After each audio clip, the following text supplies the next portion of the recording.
are back with another guest for our Cruise Ship Explorers podcast. And we have Ilona Mulder, who runs Nona's Adventures. And she's from the Netherlands, but she also splits her time between there and Florida. Okay, I know Florida, Netherlands, never been. And I am most super excited to ask her about her travels, because if she's going back and forth, you know she's going to have some stories for us, right, Rachel? Oh, yeah. And of course, we're going to get into it all.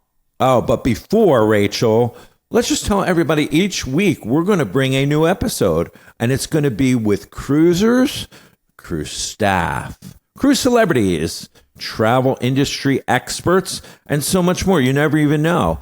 And Rachel, what do they need to do if they're watching this right now?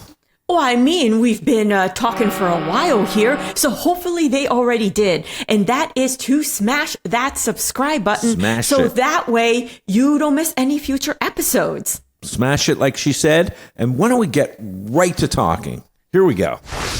Hey everyone, and welcome back to another episode of the Cruise Ship Explorers podcast. And I am super excited because we have Ilona Mulder from Nona's Adventures. And the best part about it is she just got off the Icon of the Seas yesterday. I'm jealous. I'm jealous. We're going to get into that. But I just wanted to know how you started your whole website. And, you know, you're sharing your travel experiences around the world. What inspired you to do that?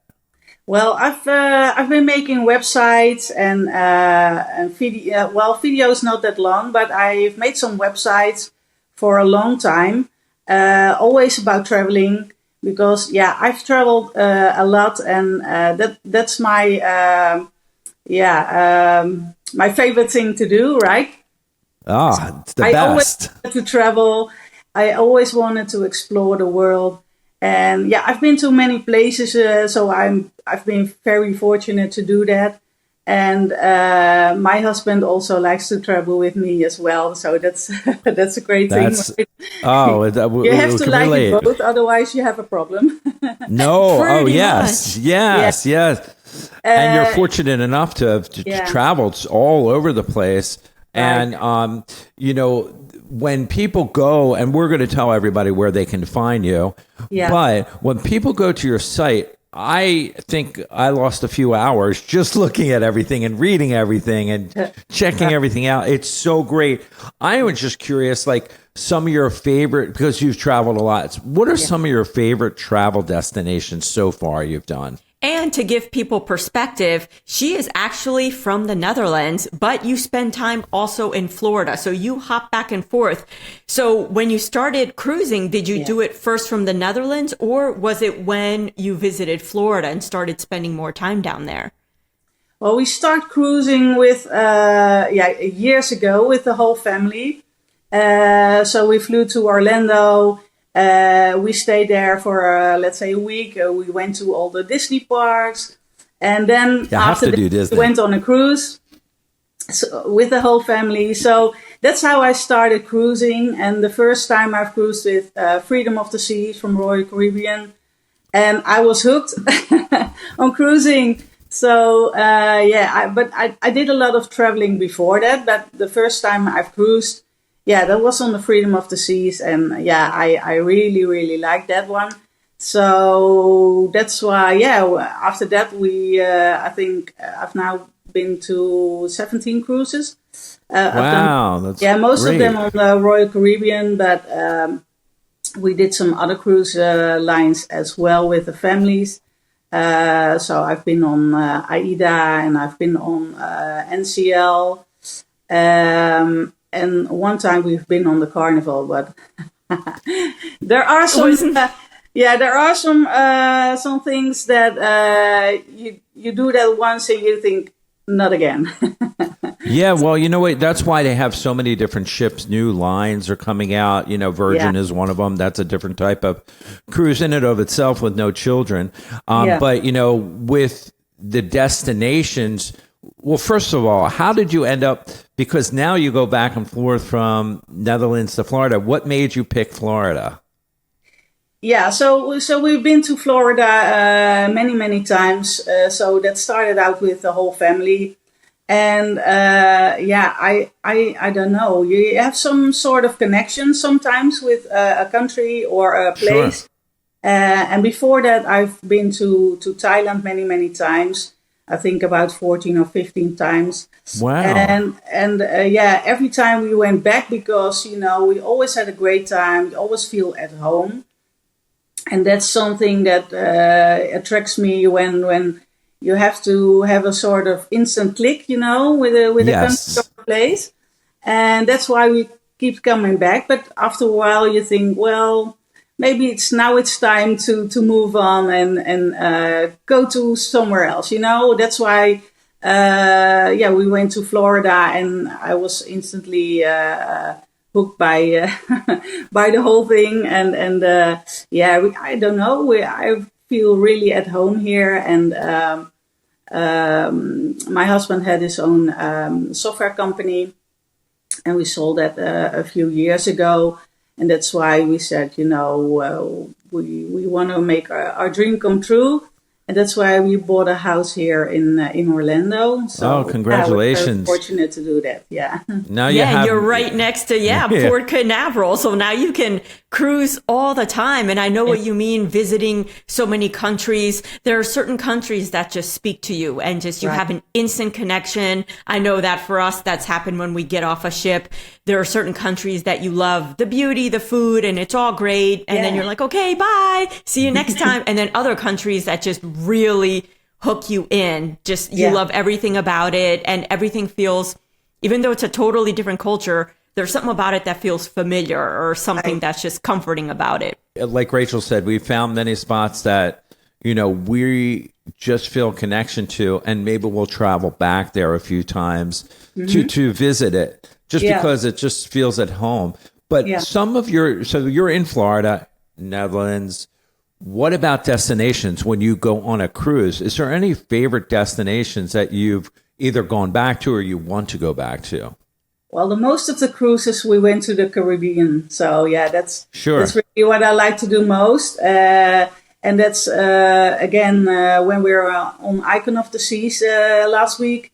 You come to another island. They're smiling, they're singing, they're... when you arrive there, and I don't know, I really like the Caribbean to visit on cruises, and only it's just for a few hours. Or this time we stayed on the ship a lot of times, so we only went to port and did a walk around, and then after maybe half an hour we went back to the ship.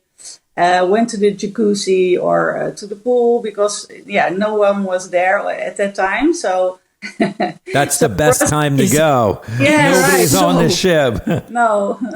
And we've done that a lot for the Caribbean cruises. After you've gone to the Caribbean quite a few times, sometimes it's nice to just, you have the ship to yourself. Relax, It's the best. I mean, that's what we find too as well. Like if we'll go to places we've been to before, we just like taking a ship day and not having to get off the ship and just doing whatever it might be. And it's just something about it. Plus, it is less crowded, so that helps out a lot too. You get a chair, jacuzzi's not crowded, or anything like that. So, are you eyeing up some new destinations? Like, are you looking ahead at the calendar and going, you know what, we want to go here, we want to go there, or with so many we were just saying this, so many new cruise ships being launched, Royal Caribbean. Could they launch any more ships? Oh, yes, they could. They have another one coming out next year. And another one. And another one. And NCL and all these cruises. And they're bigger, more things. Is there any things you're looking at to do next? Well, we have something already booked for next year. A few cruises. Okay. And also some trips to our home here in Orlando for next year. So we always plan ahead. Yes. We like to have something to look forward to, even though it's almost, in another 6, 7, or 8 months, Right.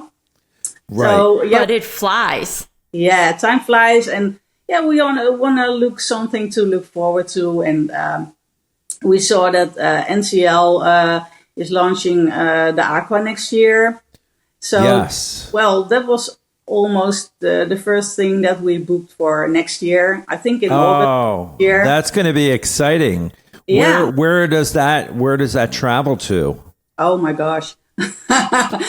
we saw so many cruises, so I'm not sure, but I think it's going to St. Thomas. Okay.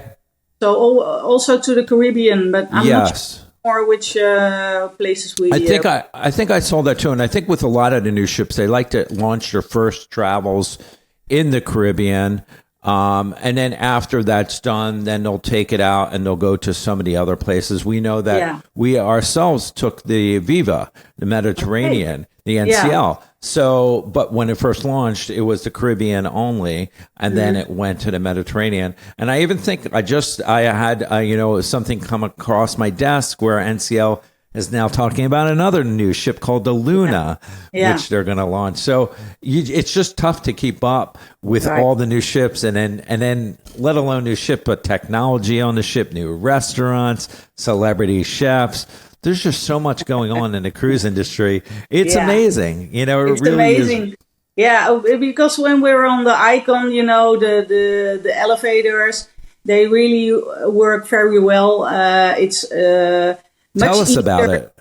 Yeah, well, you just press the deck you want to go on. You press 15 or something, and it tells you to go to A, B, C, or and that's the elevator you go to. And the light is flashing on, and when it's ready, you step in, and you don't have to touch any more buttons when you step into the elevator. So you're not waiting in the hallway, scrambling. Okay, got to run down the hall, get this elevator. You know which one you're going to get. So that's technology right there. That's amazing. And then so it goes to different decks. So when you press, let's say, you have to go to elevator B. Then it stops at maybe 3 or 4 decks. So you know which one or which decks you go to. So it's very easy. And there weren't any lines almost. So it's much quicker than the other elevators, for instance. I can see that because we've been on ships where you're waiting forever because the elevator is stopping on every floor, and you get the kids that all the floors, or you're having to get in with a whole bunch of people. Like sometimes you're waiting for the elevator for a while, a big crowd shows up, and they'll just take the elevator. So it's a whole hustle, especially when coming back into the ship from port. Yeah. Everybody's hitting up those elevators. So it's nice that they've come up with a system to spread people out, it seems. And because, this is the biggest ship of the world right now, but it still doesn't feel crowded. So I don't know how many people were on the ship at this time, but I think a lot. But it's just the first few hours are a little bit stressful and hectic, Yes, because everybody's finding their way. Everybody's at the Royal Promenade. Everybody wants to use the elevator. So, everybody wants to go to the Windjammer. So the first few hours are crazy. You have to go like this and stay relaxed and but after that, in the evening, everybody is going their way, and it's not that it's very crowded. Nowhere was it very crowded on any day. So I love that. I still want to hear some more about this ship because we have not been on this ship, but we've heard so many stories, and I still love hearing the stories. How was let's start with the cabin. How was your cabin on that ship? The cabins are beautiful. Yeah, the cabins are beautiful. Our cabin was beautiful. We had a balcony cabin. It was very light. Everybody everything was light, brownish, very relaxed colors. So nothing was really popping out like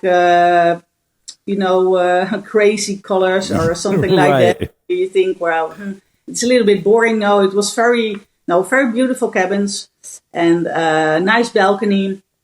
So we always like to stay in a balcony cabin. And we did some junior suites in the past. Sure. So, yeah, they're really much bigger than the regular cabins, but yes, we're just with the two of us, so a regular cabin is fine by us.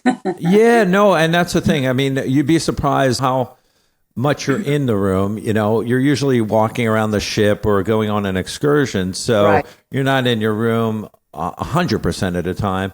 No. But, you know, the balcony rooms, you know, tend to be pretty big, you know, enough for what you need. But I love hearing about how, you know, a lot of people said how modern, and just like you said, the colors are relaxing. Technology, now you have more places to plug your phone and power cords in, you know, and that kind of thing. Yeah, it's just amazing. You can use your Royal app and put on your lights or dim the lights. And wow. Also the AC, so you can lower or higher your AC on your phone on the app. Oh, so that's amazing. So it's all app-based now? Yeah, well, that's great. That's app-based, yeah. It's like being in a 5-star hotel anymore, you know, like it's just, it's all modernized, you know, every cruise line is going to be adapting this. I see it coming, you know, even refurbishing ships, you know, they're going to have to make it modern because people are going to get used to that. Even I have to ask you about this, which is Rachel's favorite topic, the food, especially on that ship. Because we heard they have celebrity chefs and, you know, just different things. How did you find the food? The food was amazing. We almost go a lot of times. We eat just at the Windjammer at the evening. We don't like to go to the dining rooms because we're just the two of us. Sure. I think the dining room is nice when you have a bigger group, you know, with the family or something like that. But with just the two of us, we don't like sitting in the dining room. It's not because the food isn't good. No, it's your own personal taste. Right. But we did some specialty dining. So we went to Chop's Grill. That was also amazing. Yeah, the food is really, really good. The service is great. We also ate at Izumi, Japanese restaurant. We didn't do the teppanyaki because we don't like that because it's a lot of, you're sitting with other people. Sure. It's very hectic. It's a lot of noise. So we just like it's a different atmosphere. Yeah. So we just do the a la carte and eat some sushi and noodles or something like that. But the food is great. The service is also, there were a lot of crew members, a lot of staff all around the ship, I must say. So they do a lot of great, a great service on the whole Icon of the Seas. There were a lot of members, and everywhere you went, they were all so friendly. Even when you're walking to the hallway or wherever you are walking, everybody's saying hello and how are you? And everybody is very, very nice. But so you didn't feel that there was the food. Yeah. And it's kind of neat to hear on such a large ship because oftentimes you just assume on the larger ships, there's less staff per guest. So it's tough to get service or it's slower, but it seems like they really had it in a way where you felt attended to and, you didn't have to wait around or find people when you have questions or anything like that. They've put in a lot of effort to make the Icon the best ship. So it's a new ship, and they wanted to do everything that they can do to make the experience great, and they did a great job in that. Yeah, I saw a picture of a few people, and they had these giant ice cream waffle cones. They have like this big ice cream place. I was like, okay, that's where I will eat dinner. It's every night. It's so beautiful. I mean, and then top it off. I heard the entertainment is amazing on the ships. Do they have like some crazy shows, right? Crazy shows. The technology is great. The last day we went to the ice show. Well, I don't know what to say. It's amazing. An ice show on a cruise ship. Yeah. Well, I've seen a lot of ice shows on cruise ships, but I always love the ice shows. I don't know why, but it's amazing. They have a lot of beautiful costumes, great music, and the ice skaters are really, really good. But this time it was a whole other level. I don't know. It's very modern, very slick. Also, I don't know how they do that, but it's sort of projection on the floor, Right. Also, so it's coming from above somewhere, but I don't know how that works, the technology. But yeah, also, and is also in colors and changing every time. So yeah. I'm looking at the picture of the Absolute Zero ice rink at the Icon of the Seas, and this is on your Instagram page. Right. This looks Vegas level, like something you would see in a Vegas production. And so I had to look at all the people. Is this like a marketing photo or a Photoshop photo? But no, this is just a video coming off of your phone. Yeah. It looks almost like the way the lighting is now, a planetarium with little stars all over, and it's projected onto the ice, walls, and ceiling. So it's a totally immersive. Very different from the Disney on Ice we used to go to as kids. Oh, yeah. Totally different level here. Yeah. This is spectacular. It was spectacular. And you couldn't film there or, make photos. So just took one picture before the show began.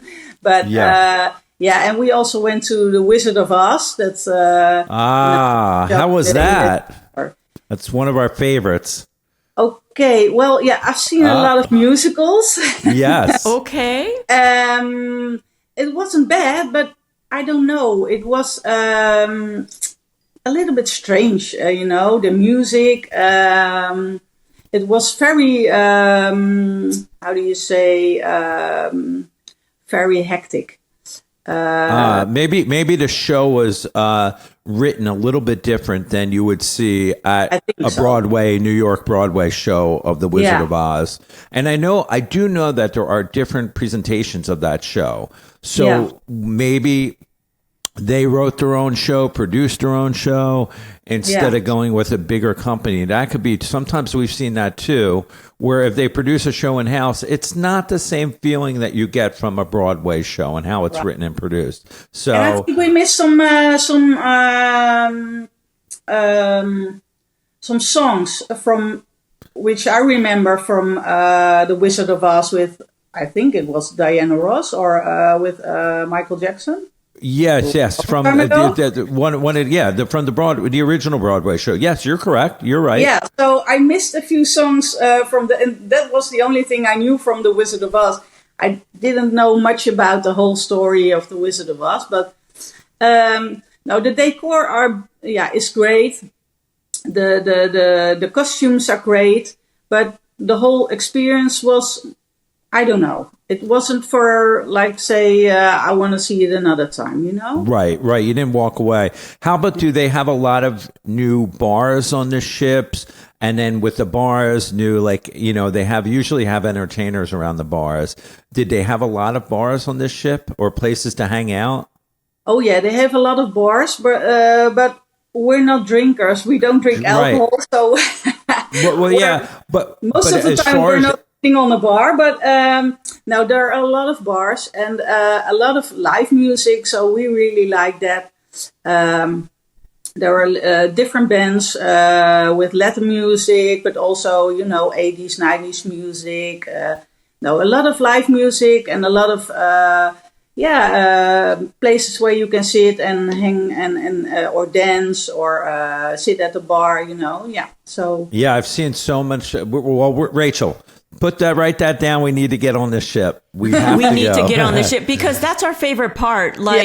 The bars are great, but it's really, I love it when they mix the bar with the entertainer. So they have live music and exactly like you said, one night it'll be a Latin group and then sometimes it's the same group, but then they perform a different genre. And so you get a little bit of a different genre every night. But I know that with this ship, it was supposed to be over the top restaurants, which I love. We also tend not to eat at the dining halls because it's just the two of us. And plus, like, the specialty dining gives you an opportunity to do Italian one night, then a steakhouse another night, and Japanese. So it's kind of fun to mix it up in that way. Yeah. But yeah, the entertainment looked crazy, and the water slides on this, and they even have those townhouses. So I said, okay, we need to get on the ship just to walk around and check this out. So in all of your travels, what has been your favorite itinerary so far?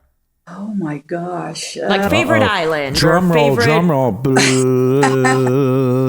Well, as I mentioned, we went to the Caribbean a lot of times, but we also did some cruises in the Mediterranean, so in Europe. And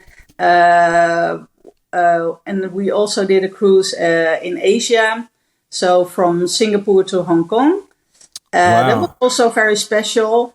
And we did a cruise in Australia from the Gold Coast, so from Sydney and going up and down again. Wow, that's amazing. That's one we want to do. Yeah. Yes, so. Do you have any top 2, top 3? Well. Yeah, I think so. The Caribbean, I love the Caribbean. So for a cruise, for me, the Caribbean is the most exciting. And we like ports like Puerto Rico, Barbados, St. Thomas. And we also love the Australian cruise, but it's very, very different. You can't really compare that to each other. And for us, Australia is almost 25 hours flight. So that's not something you do very often, No, that's definitely on our bucket list, but it is a long time of a flight, and it takes a while to get there. When you create your vlogs, like, what's the most enjoyable thing about creating them, bringing them to your viewers? What do you love about creating them? Well, I like to always show other people what I'm experiencing. Because, as I mentioned, I love to travel, but not everybody is in a situation that they can travel, or they are afraid of, going to other places, or think that, I don't know. Is that something for me? So I really like to experience other people, to see what I see, and get excited about traveling. Yeah, that's because you do a great job of expressing yourself, and because you travel often, you have a variety, and you could just sit there and watch your stuff. And I think it just gives a viewer. When I went to it, I was like, oh, I didn't know that. I saw this. You brought a different perspective to it, which I love. And people need to go to it, which will list where they can find you. And people are going to hop on and see what you're up to, every month, because you're definitely traveling. How do you balance the life between Florida and the Netherlands? Is there a certain time of the year that you like to come to Florida and then go back to the Netherlands? Well, I like to stay here, but it's unfortunately that's not possible. Right. We have to go back to the Netherlands, but I don't know. We try to go back and forth every 2.5-3 months, and then we stay here for about 3 weeks every time. But in the future we like to stay longer, but then we have to arrange something with a visa, or that you can stay let's say 6 months or something like that. So that's in the future. But for right now, we're very happy to come back every time here, every few months. And I must say, we did a lot of traveling with just only hand luggage, because we have our own clothes here and shoes and everything here. It's the best, isn't it? You just show up and no one packing. and now, but now because of the cruise, we had to pack some more. So we had our suitcases with us, and I have to take some clothes back to the Netherlands. Yeah, I think that's something that the cruise ship should improve on. For each guest, they need to supply clothes. This way, you just walk in, and you don't have to worry about it. I'm gonna suggest that to them. No, that's a lot of traveling for you, and but you are getting to enjoy both worlds because in Florida, like Rachel said, the cruise port is right there, so you get to hop on a cruise, or you have other choices, in Florida, Fort Lauderdale, Miami, all big cruise ports. So you have your choices to go out of. When I got to ask you this. So when you're creating content, how do you balance creating the content for your channel and then enjoying your personal downtime with your cruise? Because it's a lot to juggle.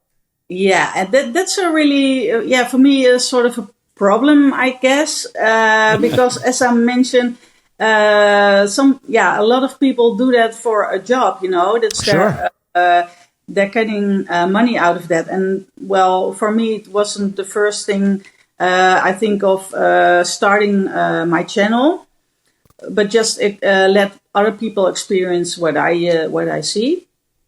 But it's difficult because you want to enjoy everything that you're doing. At least I am, and not always walking around with your iPhone or your stick and get distracted and not seeing really what you can see. So you're only looking through your camera and not really experiencing everything there is to see. So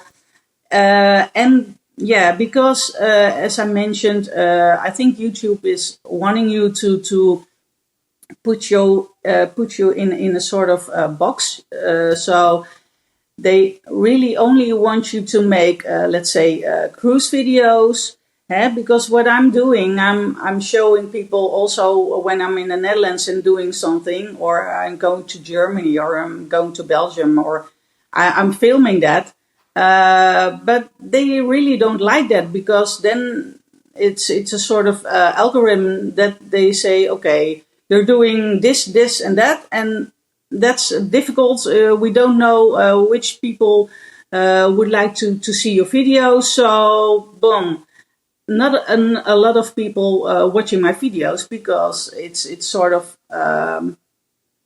structured that they only want you to make cruise videos, or they only want you to go film at the Disney parks, But that's not like me. That's not who I am. So I want to show everything that I'm doing, and not only the cruise videos, or not only the Disney parks, or Yeah, I think if you stay true to yourself over a period of time, you'll create an audience. In the very beginning, it's tough to get that audience, but people will find you just like we did, and they'll say, this is interesting. This appeals to me.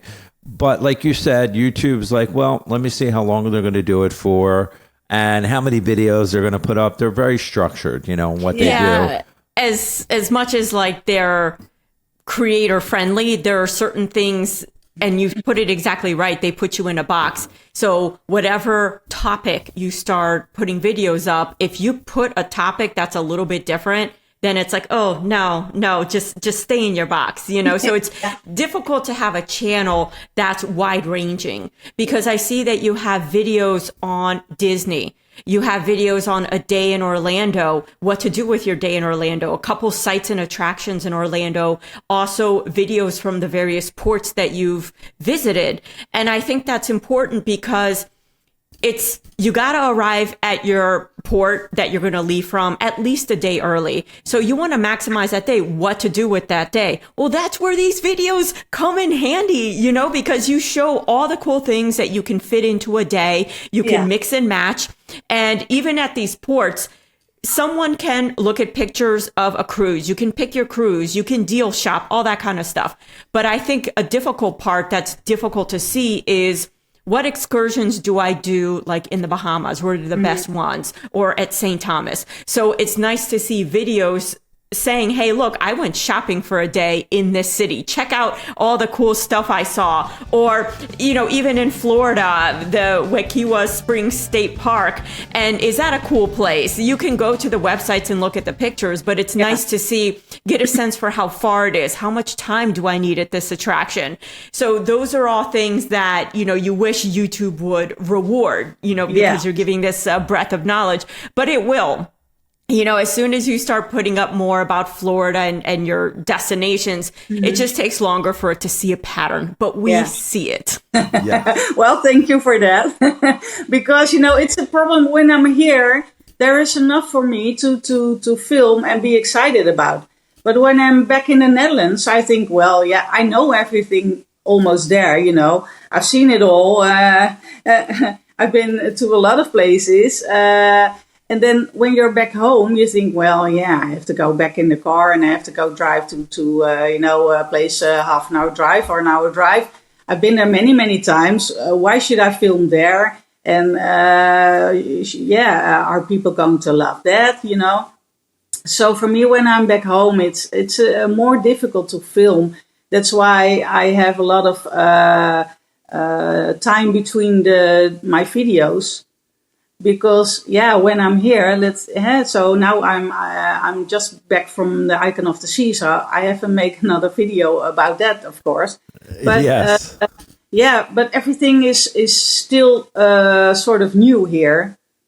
Although we've been here many times, but for me it's still excited to film here. But I'm not always here. I'm just here for 3 weeks, and I'm not going to film every day. Yes. So, you want to enjoy your own time too. But I get that. It's exciting and new when you're there to film. Where when you're at home, you're like, I've seen it, I've done it, I don't really need to film it. But I think that maybe if you try putting up maybe a couple more from your home, other people that have not been there, might get excited about it. Just something that because we think the same way as you. Trust me. I know that when we're at home, we're like, everybody have seen this, but when we go to a different destination, we're shooting like crazy. You kind of lose track of, wait a second, I want to enjoy some of my own time. Let me put down the camera and breathe a little bit. But, if you're into shooting or into creating these vlogs, you lose track of time. So I understand where you're coming from. One question we get asked, and this is something that's constant for us, and because you're such an experienced traveler, do you find yourself using a travel agent, or do you book direct with the cruise lines? We almost always book directly to the cruise line. And we always book our flights ourselves. So we don't really like to use travel agents, or, there's always somebody between, and they're not working for nothing. They're always, they also working for their money. But I think it's we like to book our own things because we know the way. But I think when you're not as traveled as much, it's maybe better to use a travel agent. But we do most of the time we book it ourselves. So sometimes when we I don't know, we've been to 1 or 2 times in the last couple of times that we've cruised. We used a travel agent in the Netherlands. Because it was cheaper for one time, and they can book our cabins. But sometimes they say, you have to use the website of Royal Caribbean, or you have to contact them to book your cabin. Yeah, sure. I just want to book my cabin myself. I don't want to like it when they choose something for you, but. This time on the Icon, we couldn't choose our cabin, so this time we booked it through the agent because it was cheaper, a lot cheaper. But we had a really nice cabin, so everything was great.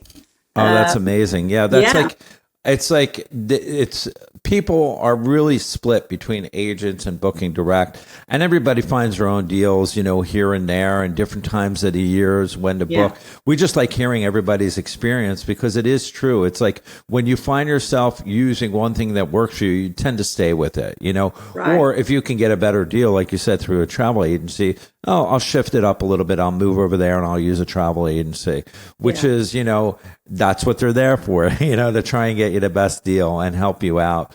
That's the same thing. Like, even with excursions, we notice that a lot of people will book directly with the cruise line versus somebody off-brand excursions, that are outside because they feel more secure booking an excursion, with the cruise line. I think I would recommend that doing that through the cruise line because, we're seeing a lot of videos from people that are running. They're running. Peer runners, Yeah. Yes. We don't want to be that. We don't want to be that. You don't want to be a peer runner, and you want to enjoy your cruise and don't want to be stuck on an island, So, no, I think the best thing is booking that through the cruise line. It's always more expensive, the excursions are not cheap.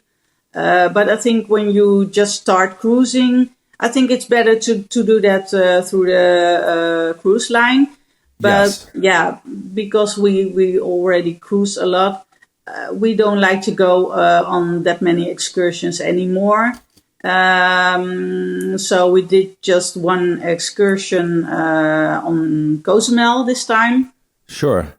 And we've noticed that, a lot of excursions are not always that fun, or are worth the price. So that's why we don't go on that many excursions, I think. Yeah, you have your own choice and you love the ship that you're on too. Yeah. Plus, that's a nice thing. And, through your eyes of a cruiser, and Rachel and I talk about this all the time.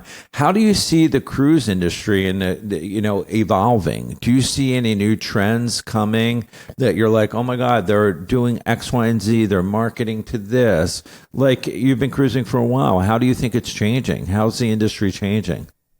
Well, I think the technology is really, on another level than when we started cruising. Sure. So, as I mentioned on the Icon of the Seas, it's really a lot of technology, and it's really bizarre that it's so modern and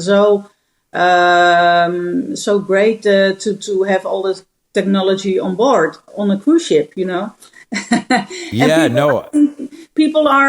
of people are. Take a lot of things for granted.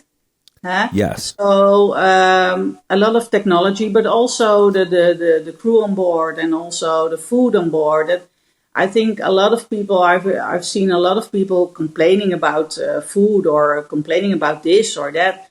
And I think, my God, you're on vacation. How are you doing that at home? Are you always complaining? Right. Or they might be, you never know. But you're right about the technology, because when Rachel and I first started cruising, which was a long time ago, for us we had to work, and we use the internet, and we would wait and wait for a page to load. Now it's like I feel like I'm at home. The technology, just talking about wireless technology is incredible. And the wireless back then, it was like dial-up. It was that slow. You couldn't watch YouTube videos, uploading any files, forget about it. Simple email, okay, but no video conferencing or anything. Right. And back then, of course, if you worked, people didn't work from home or remote work as much back then. So this was kind of a problem. And to see it now, not very many people even bought the packages back then. It was like a kind of like a very expensive thing that you would buy. But now it's becoming more standard. The prices on them have gone down. And they're fast, because I think the cruise industry recognizes that people are working, while they're cruising. Yeah. Right. And I think, we've been to a shipyard a few years ago in Germany, Papenburg. And they told us that because a lot of people ask them, are the ships going to get bigger? And then they said, well, yeah, they're going to get bigger, but there is a limit on what they can build there. So I think, but I'm not sure, but I think they reached their limit sort of now with the Icon class ships. But the ship is, I think it's going to, it's a little bit wider, right? Than yes, it is. Ships that are already there, but I don't think it's longer than, but I'm not sure it's anymore. Not, I think you're correct. I think it's wider. Yeah. And I think also it's limited to some ports that it can go to because it just can't fit. And that's why a lot of you'll find maybe the older ships that will go into places overseas that it's much easier to maneuver and get in and out of ports. But there is definitely a market for these big ships because they're selling like hotcakes. It's unbelievable, that they're already planning for 4 or 5 more new ships. It's crazy. Where is the limit of when is it going to get down again? Because before the pandemic, a lot of people say, well, I can't cruise because it's too expensive, right? Right. And now after the pandemic, everybody wants to go cruising and everybody is cruising. So they're making it affordable. I don't really understand it. Well, I don't know because a lot of prices are really gone up for the cruises. So I think they've gone up, but they do offer different style rooms that maybe they didn't have before that could be at a lower price. That's what I think. I mean, it's either that or they're getting secret deals because I do know you're correct. A lot more people are cruising.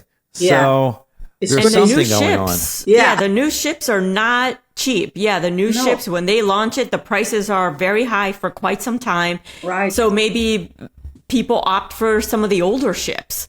Yeah. Maybe they do it that way because it is expensive to cruise. I mean, not as expensive as other types of travel. I will say it is a good deal for visiting so many places. Right. That is true. And I think like people coming off of COVID, this has increased the prices. I think give it a little time. I think things will become more affordable because also all the lines are launching new ships. This is going to create a lot of competition. So it's going to be interesting to watch this. That's true, yeah. It's a battle royale. Yeah, but for us it's crazy because when we book a cruise to the Caribbean, it's cheaper than when we book a cruise in the Mediterranean, in Europe.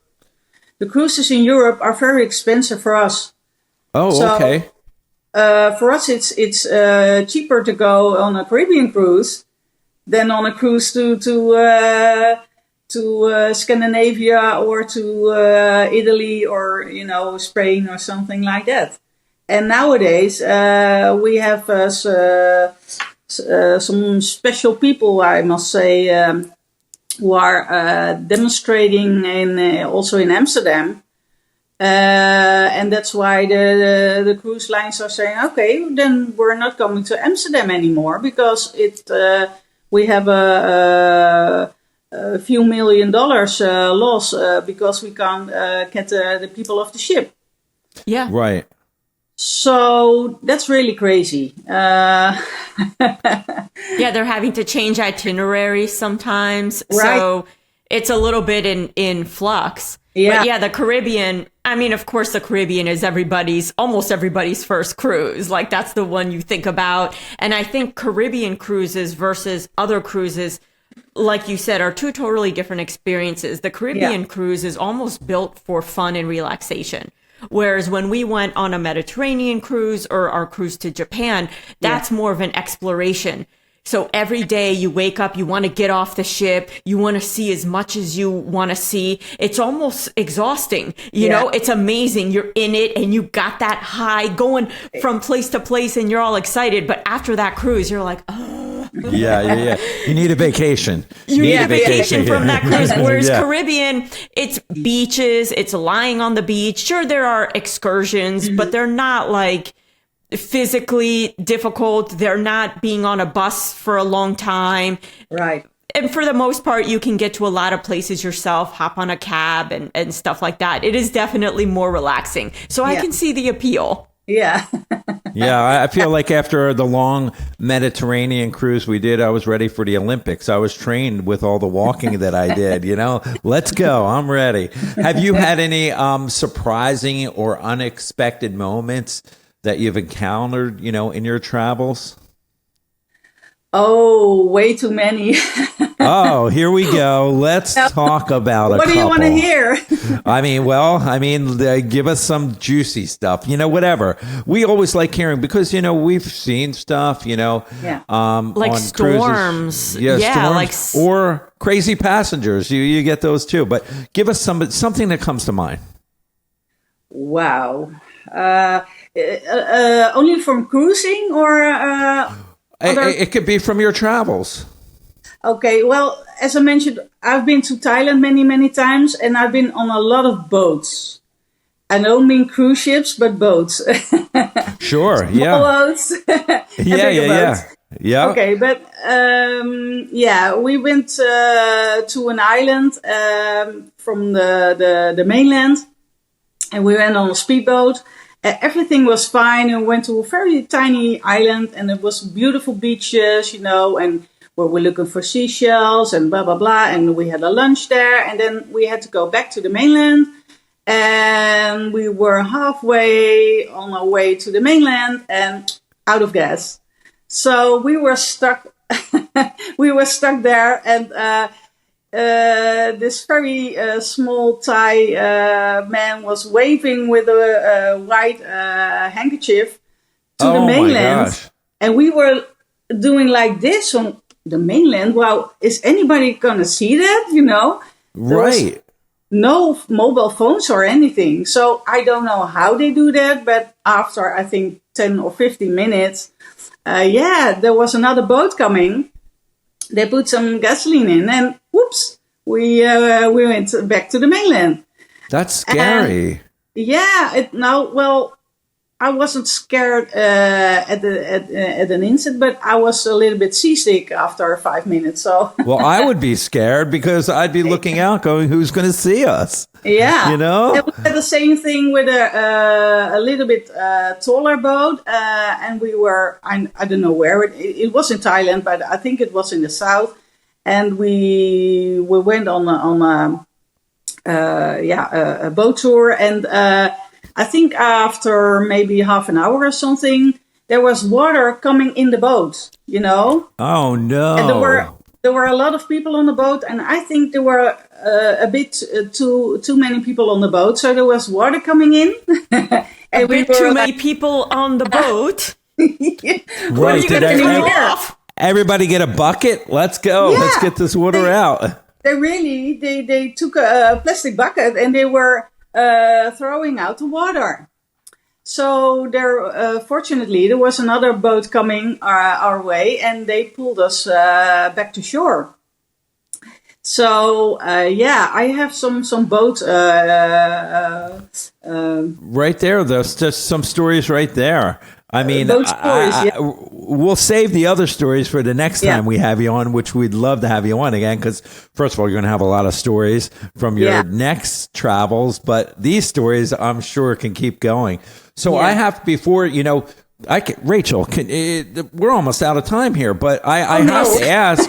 This always happens. It always happens. And you've been amazing, great guests, and lots of stories, lots of travels, and oh my gosh, we could keep going. I'm sure. About traveling. This is great. But I have to ask this. So what is your favorite part about cruising? Because we've heard so many things about what you like. But if you'd have to say, oh my gosh, my favorite thing about cruising is? Well, in one sentence, cruising has it all. So, That's great. That's a great answer. Yeah, that is. You have the food right next to you, enough food. You have the drinks next to you, enough drinks. You have enough experience because you're going from one island or one country to another country. You can stay on or you can go off the ship. so you can do whatever you want. There's enough entertainment to do. You can go to the casino or to shows, or, you could go off the slides, or if you're more of an adventurer, then you go off the slides, but I'm not really into that. now they're building a slide that actually goes into the water. You can even do that maybe next year. That's just crazy. Not for me, no. No, I get it. Neither for us, but some people, they're building it for some people other than us, I think. I think, yeah. But you're right. Yeah, I think you said it all. That's a great line. Cruising has it all, which it does. Yeah, it really has a little bit of everything for, everybody. I mean, yeah. Well, Rachel, what have we missed? I mean, we went through a lot, but we always got to leave some for the next time, so we can cover it all. Before We're going to leave this cliffhanger. Oh, okay. Ilona, can you tell everybody where they can find you? Yeah, at Nonas Adventures or Nonas Adventures 9. So I'm on TikTok, I'm on YouTube, I'm on Instagram. I have 2 accounts on Instagram. I have 2 accounts on Facebook. Yeah, I'm everywhere. All right. Well, we're gonna leave it. Everybody, check the description. We're gonna leave all the links in the description, and you're gonna go and adventure with her because she's got some fun stuff on her sites. This has been great. I appreciate your time, Rachel. How about you? This has been awesome. I really love hearing your stories about the icon and balancing, filming, because we've been in the same spot where you just want to enjoy the vacation, but you also have to put, you have to do the work aspect of it and all that, and your Thailand stories, because there are a couple cruises that are on our to-do list, especially Australia. And yes, that flight's a bit. Well, after this interview, I think I just made a new list. I'm going to be adding a few more. So, thank you for that. And this has been great. We also booked another cruise for next year. I told you about the NCL Aqua, but we're also going to do another cruise. Which one? Caribbean to the Greek Islands. Oh, nice! Wow! And what line is that with? Did I miss it? Did you say it? Yeah. Oh, Royal Caribbean. Okay, well, that's going to be amazing. You got to get your walking shoes on for that because there's going to be a lot to see. Yeah. That's one that's on our bucket list as well. Well, okay, I have to make this list here. I'm writing down some stuff that I need to do, This has been great. I appreciate you coming on our show, and we're going to catch up. We're going to have We're going to have you on again if you'd come back, Oh, yeah, I would love to have you back. Hey, everybody, thank you so much for joining us on this episode. That was a great episode. We hope you enjoyed it. Great guests. We're super excited. Each week, we're going to bring you a new interview with cruise staff featuring entertainers, cruise chefs, cruise directors, bartenders, whoever we can find, as well as cruisers themselves to tell their individual stories. And we're going to have special guest celebrities. Theme cruises are super big, so we're going to be interviewing a bunch of people. But Rachel, tell them what they need to do to be notified each week. What do you mean do? They should have did. So if you haven't already, smash that subscribe button. That way you don't miss any future episodes. And if you want to watch some of the previous episodes, the best place to do that is our website. And that is cruiseshipexplorers.com. Okay, everybody, you heard it, cruiseshipexplorers.com. Join us each week. We're super excited. Till the next time, see you then.